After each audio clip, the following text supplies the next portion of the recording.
Hi, I'm Bobby Rose. To those who are new to my channel, welcome, and to others, welcome back. Make sure you subscribe to become a part of my YouTube family. Why? Because I bring to you DIY and lifestyle videos. DIYs that I know you can do.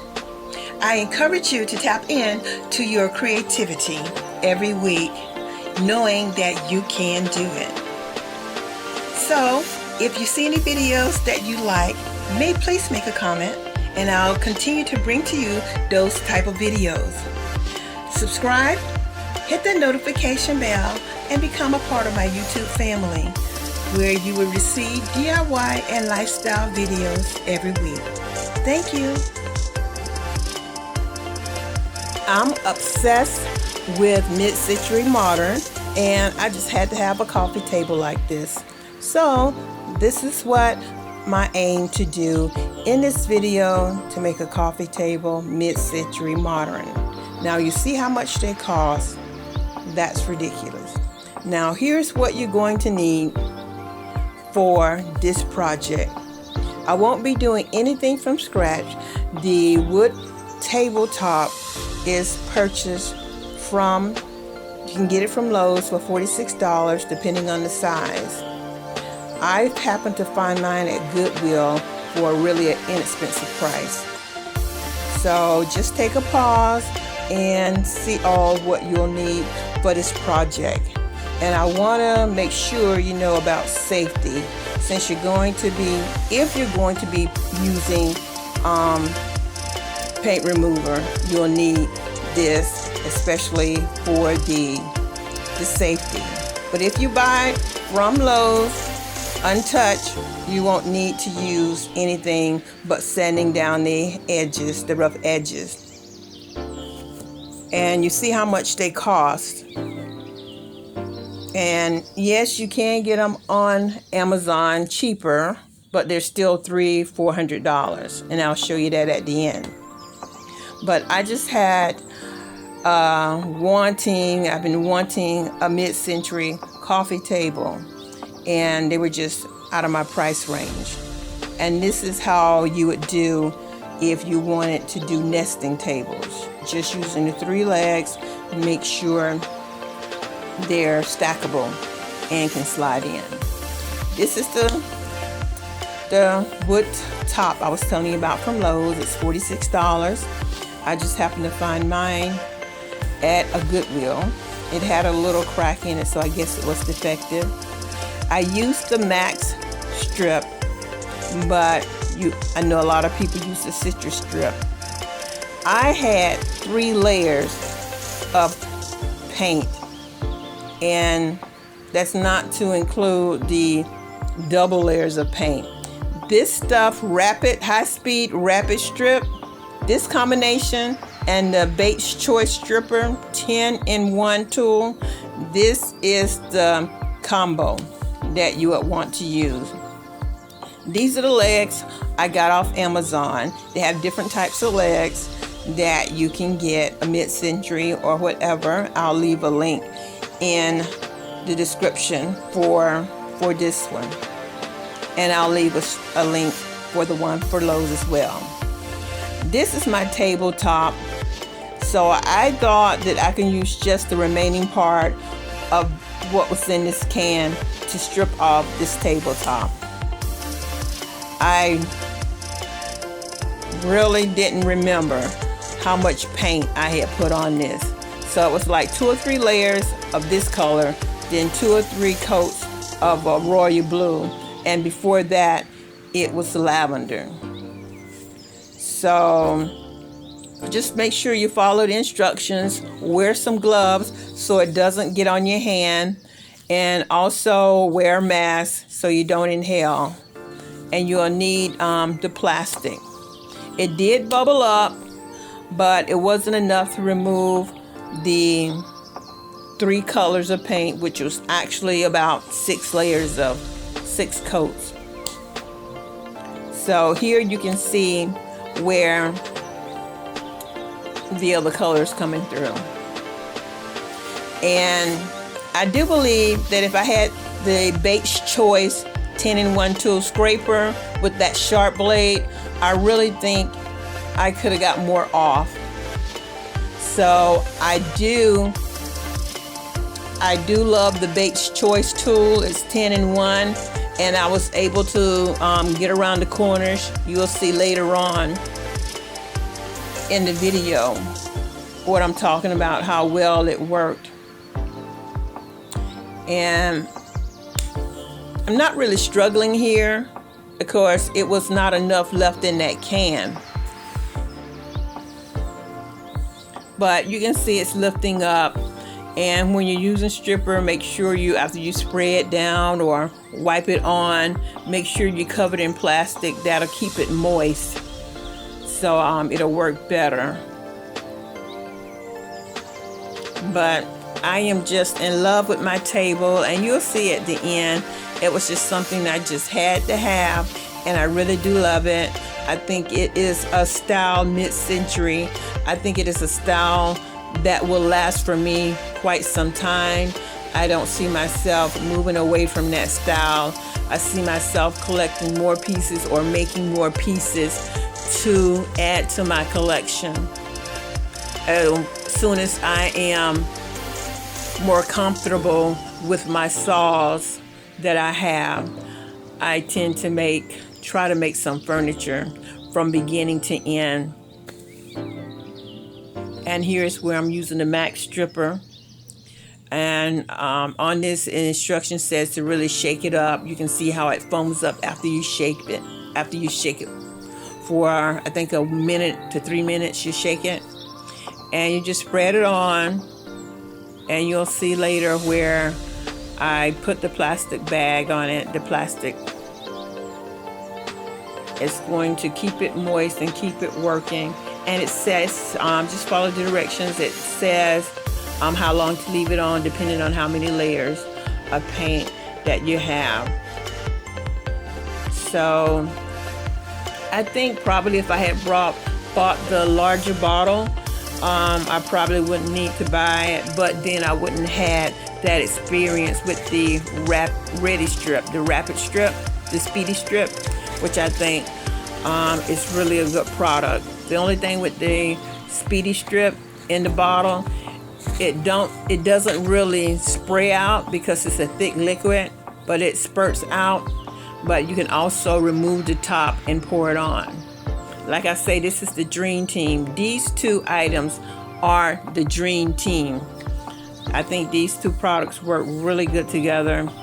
And here you can see what I had left after removing it. And I did another coat of it, and it came out really well. Every bottle, no matter which brand you use, it'll tell you to take to wash off the excess stripper. So you're gonna wanna wipe off the excess stripper before you move on to painting or sanding. And this is where you just wipe it off. And here, after this, I was just able to sand everything down and scrape them remaining off. You see a little bit of the lavender that's left, but I managed to get majority of that off. And since I was painting the top black, I didn't see where the remaining of it would make that big of a difference. And it didn't. And here you see me sanding. I just wanted to put in the video that I was sanding, but I got a lot more sanding done after I set the phone down, did it off camera. So you'll see at the end why I love this table so much. I really do love it. I'm really happy how it came out, and I believe it was really worth it. Although I did buy some stripper and the legs, I still came way under $70, probably a total of $50 and some sweat. I have my mid-century table. I did all the work on it on the stands that it was on because I used it as a bar height table. kind of like a bistro table. So I figured I would get a lot of the work done if I left it on there. I didn't unscrew it until I was ready to paint and add the legs on.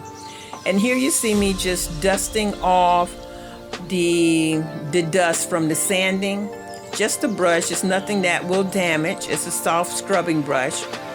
And then you also want to get a very slightly damp. You don't want to wash it down again.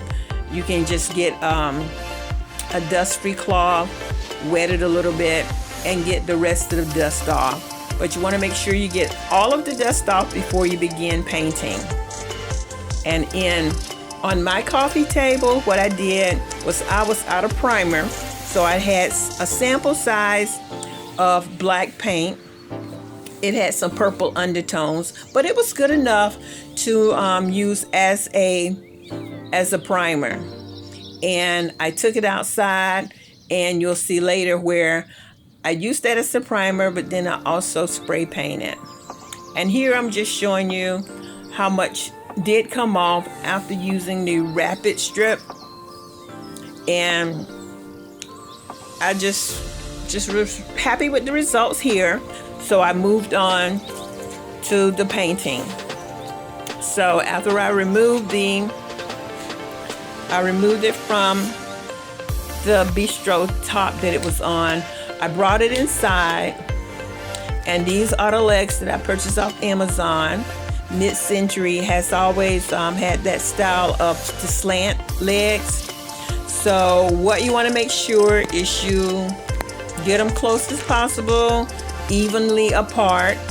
I ended up having mine 2 inches away from the edge, and I made sure they measured apart. Here you don't see them 2 inches, but I moved them toward 2 inches apart from the edge of the table. I did do pre-drilling. So after I had everything in place, how I wanted it, I did pre-drilling. That makes it so much easier for your screws to go through. And I pre-drilled with the templates. Here you can see where they're 2 inches from the edge, and I held down the template. The mount, I used it as a template, and I just drilled my holes. And you have to watch out how far you drill your holes. So for me, I didn't drill them all the way. I just drilled it enough so I could get my screws in with my electric drill, my power drill. And here's the table with the legs on it. And you can't really tell it here, but they do slant out. And this is the base coat of the truffle that I put on. It was called black truffle, and it has a undertone of purple. So it was good enough to use as a base coat. And afterwards, I took it outside and I spray painted it with Ultra Matte Black from Rust-Oleum.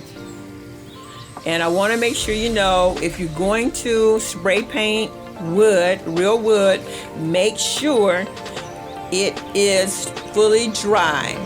So if you don't want to wait the 24 to 48 hours, get your blow dryer out and don't put it directly upon it, but make sure you just blow dry it, because if you don't have it fully dry and you sit something on it, or your cat jumps on it, it'll leave marks on it. So just make sure it's fully dry and you have your table. If you buy it already done without any paint, brand new, you won't have to go through everything that I did. I just wanted to upcycle, and I did not want to buy anything new like $45. So this is what it turned out to be, and I am in love with my mid-century coffee table. Yes, I'm in love with it. I may leave the legs that, or I may just put gold tape on the bottom, or they do sell gold tips. But on Amazon, but it would be hard for me to know which ones would actually fit. Here are some costs of coffee tables on Amazon. Do not buy this one. You can get those baskets from Dollar Tree or a wire basket from Five Below and a top and make that yourself. Amazon also sells these gold brass legs, so you still can make something way less than $235 as well. And now you know you don't have to spend $300 on a mid-century modern table, or $1,400 for that matter on a table. You can get the legs off Amazon, and there you go. You have your own mid-century table. Make sure you follow me on Instagram, Bobby Rosa, Florida. I'm always posting. I really do appreciate you, so I give you a big thanks for watching my videos. Give me a thumbs up, leave me a comment, and until next time, I'll see you later.